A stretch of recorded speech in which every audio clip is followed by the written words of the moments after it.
Voilà, bonjour à nouveau. Donc nous allons passer sur les timbres américains des années 1920. Bon, alors nous avons beaucoup de timbres qui inaugurent le courrier postal aérien. Donc nous sommes dans les années 20, ça commence à cette époque-là.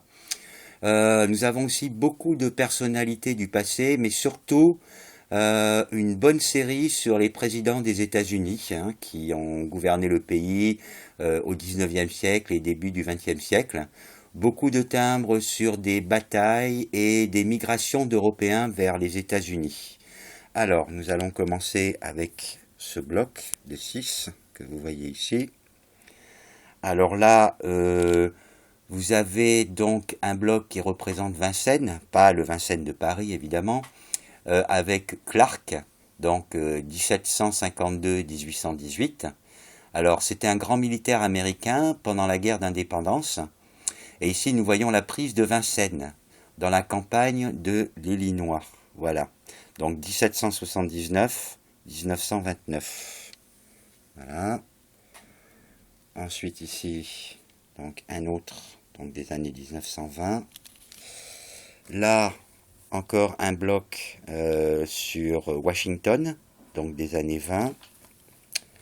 L'Indien, un bloc de timbre, un timbre très connu, hein, des années 20.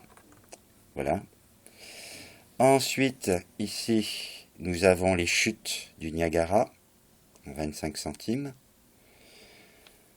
Là, nous avons donc un autre bloc de timbre, voilà, de 1927, qui commémore donc ici la bataille de Saragota. Donc, la région de Saragota se trouve dans l'État de New York. Et en 1777, donc nous avons la bataille de Saragota. Et c'est la victoire des États-Unis sur les Britanniques. Une victoire des États-Unis sur les Britanniques. Voilà. Ici un autre timbre de 1926. Voilà. Exposition. Ensuite, ici, nous avons donc le Golden Gate. Voilà. 20 centimes. Alors,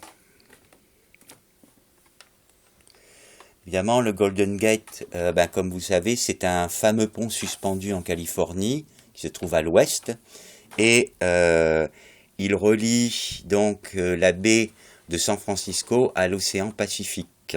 Voilà. Ok. Ensuite, nous arrivons à une série de courriers aériens. Donc, ce sont les premiers. Hein, nous sommes dans les années 20. Vous voyez, là, vous avez une superbe planche de 6, de 4. Voilà. Les avions de l'époque. 1928. Voilà. Encore un bloc ici. Là. 1928. Et enfin, celui-ci, il y en a deux. Un bloc de 6, un bloc de 4, où vous voyez Lindbergh, hein, inscrit dessus. Donc, c'est le premier aviateur à avoir réalisé le vol en solitaire, sans escale, au-dessus de l'océan Atlantique, les 20 et 21 mai 1927. Alors, il va décoller de Roosevelt Field, sur Long Island, pour Paris. Et il emmène avec lui que des sandwichs, de l'eau et des cartes, et évidemment de l'essence. Donc, il réussit là où beaucoup se sont cassés les dents. Et il atterrit au Bourget à Paris. Donc voilà, un succès, hein, et qui va ensuite permettre la traversée donc, du courrier, hein, des États-Unis vers l'Europe. Voilà, donc on commémore ici les exploits de Lindbergh. Voilà. Ensuite, vous avez toute une série, ça continue, donc de timbres, donc par les airs. Hein, voilà. Alors des timbres très connus. Hein, vous avez les anciens avions qui sont là, très beaux timbres. Voilà. Ici. Vous avez les trois. Voilà. Alors, ensuite, ici, nous avons le timbre sur les Pilgrims. Alors, on y fête les 300 ans. Là, celui-ci est de 1920. Voilà, donc là, évidemment, comme je disais, on commémore les 300 ans des premiers arrivants dans le Massachusetts. Alors, on les appelle souvent aussi Pilgrim Fathers. Voilà. Et enfin, ici, nous avons une petite série de timbres. North. Voilà. North American. Voilà. Petit bloc ici. Là, vous avez un drakkar. Et là, alors ces thèmes commémorent les 100 ans, donc 1825-1925, de l'arrivée des Norvégiens en Amérique. Et évidemment, si vous voyez bien ici, on représente un drakkar viking. Voilà. Voilà. Ok. Alors, ensuite, nous passons à l'autre page. Alors, on voit un autre. Voilà. Ohio River Canalization. Voilà. De 1929. Ici, vous avez un autre. Donc, pareil, qui commémore des batailles, etc. Et toute une série, donc, de Washington. Alors, deux ont des surcharges. Hawaï, 1778-1928. Voilà. Une autre surcharge ici. Molly Pitcher. Voilà. Encore d'autres. Alors, voilà une autre couleur pour un Washington. 1 centime. Alors, ensuite, nous avons ici un personnage. Donc, il s'agit de Harding, 1865-1923.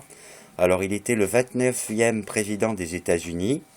Il a été élu en novembre 1920, mais il meurt en 1923 avant la fin de son mandat.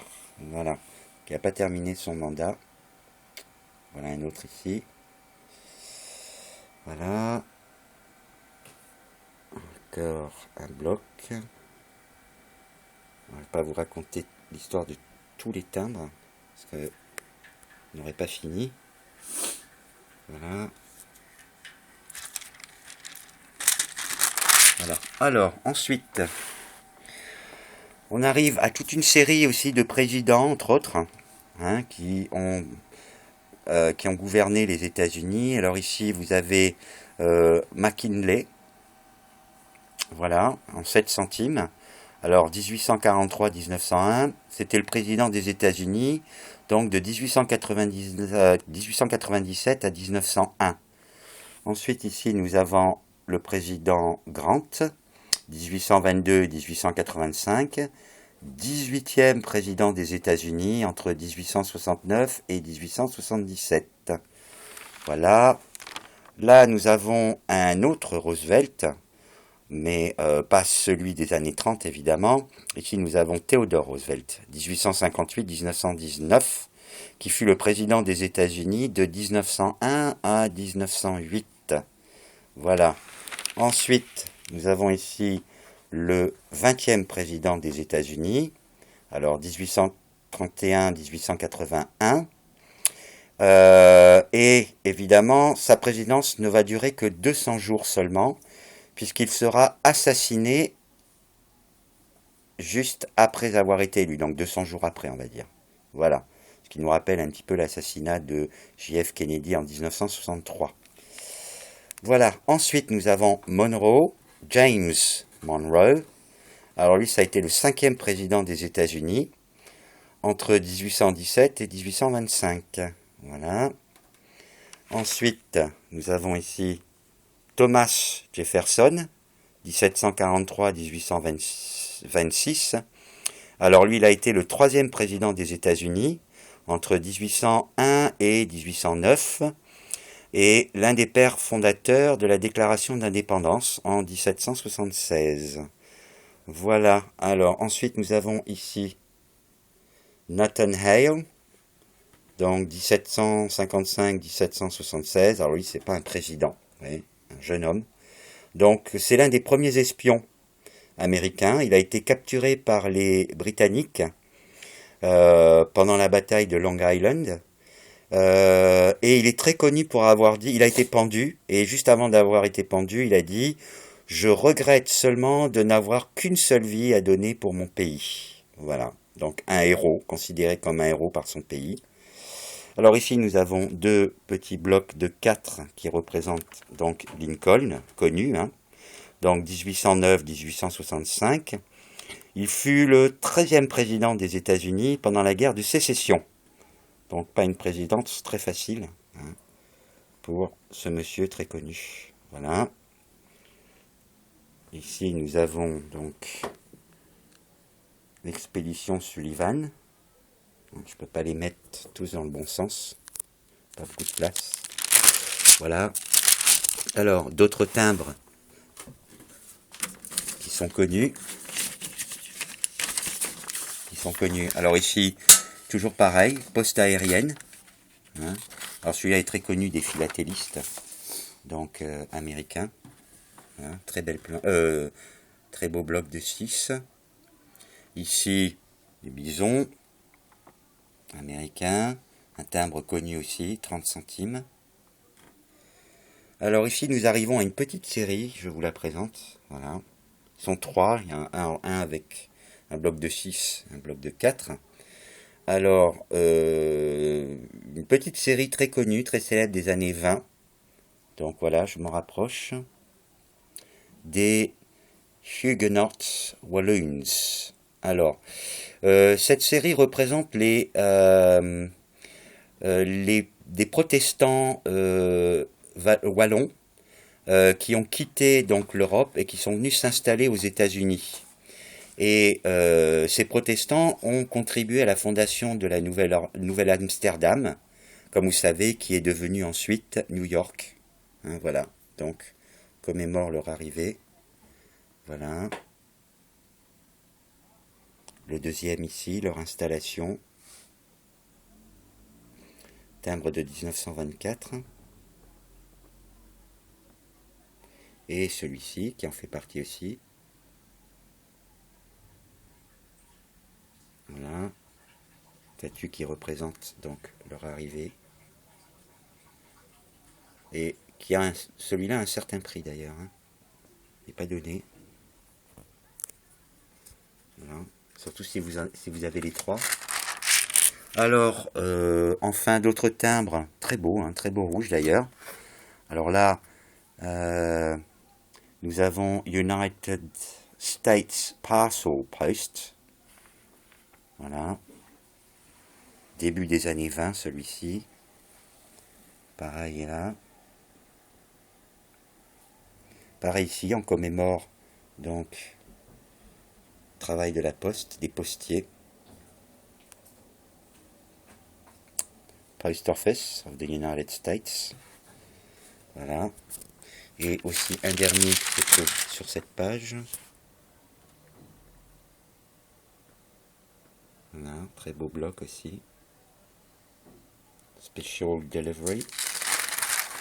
Et enfin, pour terminer, alors celui-là on l'avait vu déjà. Un autre là. Et le dernier, eh ben, c'est une petite série. Alors j'en ai 2 sur 3. Il m'en manque un. Voilà. Que l'on peut voir ici. Qu'on appelle donc Lexington Condor. Alors 1775. Alors vous avez 2 batailles, hein, les batailles de Lexington et de Condor. Ce sont les premiers engagements militaires de la guerre d'indépendance des États-Unis, hein, contre les Britanniques. Et là, évidemment, on les a commémorés avec ce timbre, voilà, qui date du début des années 20. Voilà.